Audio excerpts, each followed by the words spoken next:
اللهم صل على رسوله الكريم. أما بعد أعوذ بالله من الشيطان الرجيم. بسم الله الرحمن الرحيم.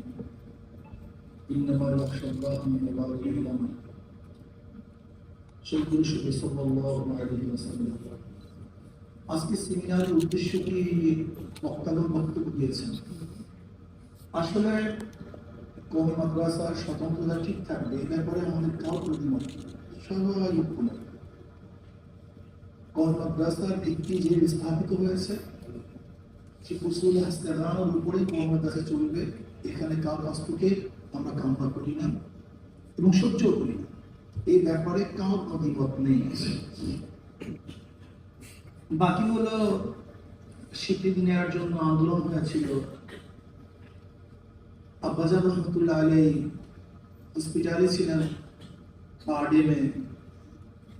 ওই অসুস্থ অবস্থায় তিনি দুনিয়া থেকে বিদায় হয়ে গেছেন। সেই মুহূর্তেও শাইখুল হাদিস আল্লাহ রহমতুল্লাহ আলাইহি যখন পল্টনে স্বীকৃতির জন্য আন্দোলন করতেছিলেন, আব্বাজান রহমতুল্লাহ আলাইহি কিন্তু সেই হসপিটাল থেকে পারডেম থেকে তিনি এসছেন। শাইখুল হাদিস রহমতুল্লাহ আলাইহি বলছেন, আমার টাইম আপনি পেয়েছি।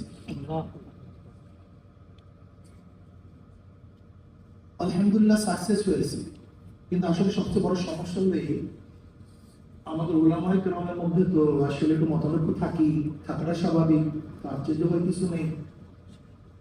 এক একজনের এক মত পথ, এর জন্য আমরা অনেক জিনিস অনেক দাবি আদায় করতে পারি না। দেখেন আজকে 92% মুসলমান, মাত্র কয়েক পার্সেন্ট বিজাতি, এর মধ্যে হিন্দুদের পার্সেন্টেজ হয়তো বা 7 বা 6, বাকি বৌদ্ধ খ্রিস্টান অন্য সমস্ত সম্প্রদায়। কিন্তু তাদের ইউনিটি মজবুত থাকার কারণে তারা কিন্তু সকল দাবি দাওয়া আদায় করতে পারে। অথচ আজকে উলামায়ে কেরামের বিশাল এক ইউনিটি, বিশাল এক গোষ্ঠী, বিশাল এক জাতি, কিন্তু কখনোই কোনো সময় আমরা আমাদের কোনো দাবি দাওয়া আদায় করতে পারি না। মূল কারণটাকে কি ইশারা দিয়েছেন আমাদের মিজান সাহেব দাওয়াত বরকাতুহ। অনেক উপদেষ্টা আছে, কোন উপদেষ্টার ব্যাপারে কেউ কোনো কলম ধরে না, বক্তব্য দেয় না, কিন্তু আমাদের উপদেষ্টার ব্যাপারে একজন আলেম প্রতিনিধি হয়েছেন। বক্তব্য নাস্তিকরা দেয় না, বামপন্থীরা দেয় না, হিন্দুরা দেয় না, খ্রিস্টানরা দেয় না, আমাদের জাতির ভাইরাই তার ব্যাপারে আলোচনা শুরু করেছে। এগুলো আমাদের মেজাজ এবং মন। যাই হোক, আল্লাহ আমাদের সবাইকে হেফাজত করেন। আসলে বুঝি না যে আমরা কেন বড় হতে পারছি না, কেন মনটাকে বড় করতে পারছি না, কেন কলকটাকে অনেক বড় করতে পারতেছি না, কেন আমি জানি না।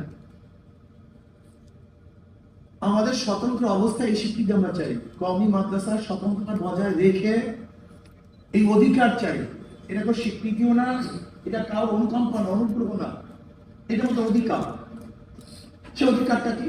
সে অধিকার হলো একজন ছেলে যদি বিসিএস পরীক্ষায় অংশগ্রহণ করতে চায়, সে পারবে না কেন? আমরা এই কথা বলছিলাম যে সবাই বিসিএস অংশগ্রহণ করতে হবে। আমাদের কোনো জেহেনি মেধা সম্পন্ন কোনো ছাত্র কিন্তু বিসিএস এ আমরা এই কথা বলি না দাওরা পাস করার সাথে সাথে তাকে বিসিএস আপনি কি করেন, উইন করেন, আমরা এই কথা বলি নি। সে পরীক্ষা দিয়ে পাস করার যদি যোগ্যতা রাখে, সে অংশগ্রহণ করতে পারবে না কেন? যদি অংশগ্রহণ করতে না, এটা বৈষম্য।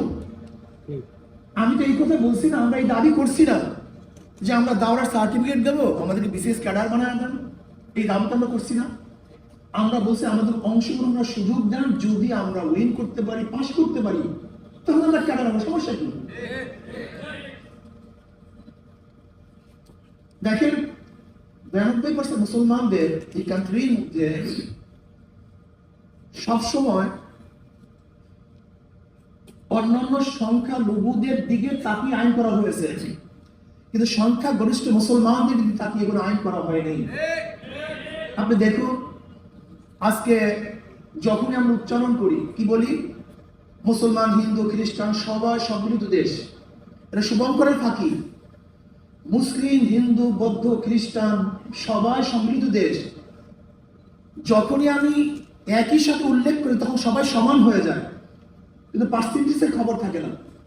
এখানে 92% মুসলমান, আদার্স মাত্র 8%। কিন্তু যখন আমরা আলোচনা করি তখন আলোচনা করি মুসলমান, হিন্দু, বৌদ্ধ, খ্রিস্টান, কিন্তু আমাদের বৃহৎ একটা পার্সেন্টেজ এই খেয়াল আমাদের কাউ থাকে না। এই কারণে মুসলমানরা কোনো তাদের ব্যক্তিগত, সামাজিক, তাদের নৈতিক কোনো কিছু বাস্তবায়ন করতে পারে না। এর জন্য দেখবেন যে ধর্মনিরপেক্ষবাদ দেশ হিসাবে প্রত্যেক শিক্ষার মধ্যে, শিক্ষা সমাজের মধ্যে, শিক্ষা লর মধ্যে শুধু ধর্মনিরপেক্ষবাদ ঢুকানো হয়েছে, সেটা মুসলমানদের নৈতিকতা শিক্ষার কোনো ব্যবস্থা করা হয়নি। এর জন্য আমরা চাই প্রত্যেকটা শিক্ষাঙ্গনে মুসলমানদের নৈতিক শিক্ষা দিতে হবে।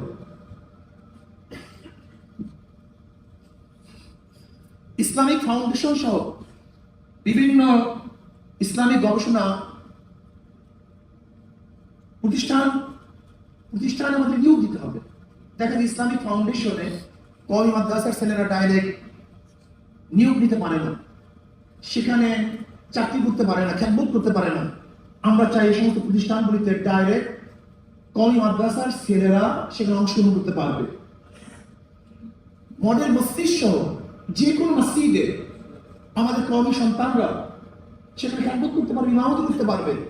কিন্তু দেখা যায় সেখানে আমাদের কওমিয়ানদের সার্টিফিকেটকে সরকার অ্যালাউ না করার কারণে মডেল মসজিদে আমাদের কওমি ছাত্ররা সবচেয়ে যোগ্য, তারপরও তারা সেখানে খেদমত করার সুযোগ পাচ্ছে না। আমরা চাই মডেল মসজিদ সহ প্রত্যেকটা মসজিদে আমাদের কওমি সন্তানরা যেন খেদমত করতে পারে। দেখেন, আজকে বাংলাদেশের সবচেয়ে বড় প্রবলেম হলো দুর্নীতি। এই দুর্নীতির কারণটা কি? অনৈতিক চাকরিজীবীরা, কর্মচারীরা সেখানে চাকরি করার কারণে আজকে গোটা বাংলাদেশের দুর্নীতিগ্রস্ত হয়ে গেছে। কাজে আমরা চাই যারা নৈতিক শিক্ষা শিক্ষিত, যারা আল্লাহকে ভয় করে, এরকম আলেম সমাজ, সামরিক, আধা সামরিক বাহিনী সহ বিভিন্ন বাহিনীতে ধর্মীয় শিক্ষক নিয়োগ দিতে হবে। আপনার পুলিশ, মিলিটারি, র্যাব, বিজেপি সমস্ত জায়গাতে আমাদের কর্মী ছাত্ররা যেন অংশগ্রহণ করতে পারে সে ব্যবস্থা করতে হবে। আমাদের জেলখানার যে সমস্ত আসামিরা থাকে, যদি ঢোকে চোর বের হয় ডাকাত, যদি ঢোকে ডাকাত বের হয় খুনি, এর নৈতিক শিক্ষা না দেওয়ার কারণে। এজন্য আমরা মনে করি প্রত্যেকটা জেলখানায় যদি কওমি মাদ্রাসা আমলওয়ালা কোন উস্তাদ, দায়ী নিযুক্ত করা হয়, তাহলে আশা করা যায় যদি সেখানে ডাকাত ঢুকে তাহলে সে আল্লাহওয়ালা হয়ে বের হবে। এর জন্য জেলখানাতে যদি আমরা ধর্মীয় উস্তাদ নিযুক্ত করতে পারি তাহলে ইনশাআল্লাহ দেশের উন্নয়ন হবে, মানুষের উন্নয়ন হবে।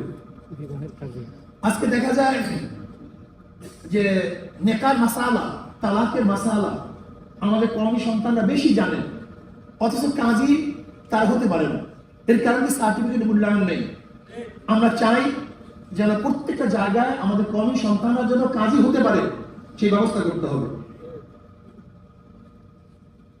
এছাড়া বিভিন্ন সরকারি বেসরকারি যে শিক্ষা প্রতিষ্ঠানগুলি আছে, সেই শিক্ষা প্রতিষ্ঠানগুলিতে ইসলামিক স্টাডিজের অবশ্যই সাবজেক্ট রাখতে হবে এবং ইসলামিক স্টাডিজ এর ছাত্ররা তারা যেন এমফিল করতে পারে, ডক্টরেট করতে পারে এবং তারা বিসিএস ক্যাডার হতে পারে, এই ব্যবস্থা অবশ্যই সরকার গ্রহণ করতে হবে। যদি এগুলি গ্রহণ না করা হয় তাহলে আমরা বলবো আমাদের সাথে বৈষম্য করা হচ্ছে। কাজে আসুন আমরা সম্মিলিতভাবে কওমি মাদ্রাসার স্বতন্ত্রতাকে ঠিক রেখে এবং স্বকীয়তাকে বজায় রেখে আমরা এই সমস্ত দাবি সরকারের কাছে আদায় করতে রাখতেছি, যেন সরকার আমাদের দাবিকে মূল্যায়ন করেন এবং এই দাবি অনুযায়ী তিনি সংসদের মধ্যে হোক বা তার যেখানে আইন পাশ করার প্রয়োজন হোক সেখানে আইন পাশ করে আমাদের দেশের বিধিত করবে, এই আশাবাদ ব্যক্ত করি আজকে আমার বক্তব্য শেষ করছি। আমালাইনা ইল্লাল বালাগ। আল্লাহুম্মা আমিন। রব্বানা যালামনা আনফুসানা ওয়া ইল্লাম তাগফির লানা ওয়া তারহামনা লানাকুনান্না মিনাল খাসিরিন। আল্লাহ আমাদের দাবি দাওয়াতকে তুমি পূর্ণ করে দাও, বাস্তবায়নের তৌফিক দিয়ে দাও। ইয়া আল্লাহ আমাদের কওমি মাদ্রাসার সবাইকে, সমস্ত উলামায়ে কেরাম, বাংলাদেশের প্রত্যেক নাগরিককে তুমি হেফাজত করো, এই দেশকে হেফাজত করো, তোমার জমিনে তোমার হুকুমত ইসলাম হুকুমত কায়েম করো। ইসলাম আমাদের জন্য সাহাবায়ে কেরামদের নমুনা হিসেবে জাদ্দোজাহাদ করার তৌফিক দিয়ে দাও। আজকে যারা সেমিনার করছেন, আয়োজন করছেন, আমাদের আসছেন, সবাইকে কবুল করে নাও। রব্বির হামহুমা কামা রাব্বায়ানি সগীরা। সাল্লাল্লাহু তাআলা আলা খায়রি খালকি মুহাম্মদ ওয়া আলিহি ওয়া আসহাবিহি ওয়া আজওয়াজিহি ওয়া আতবাইহি আজমাইন।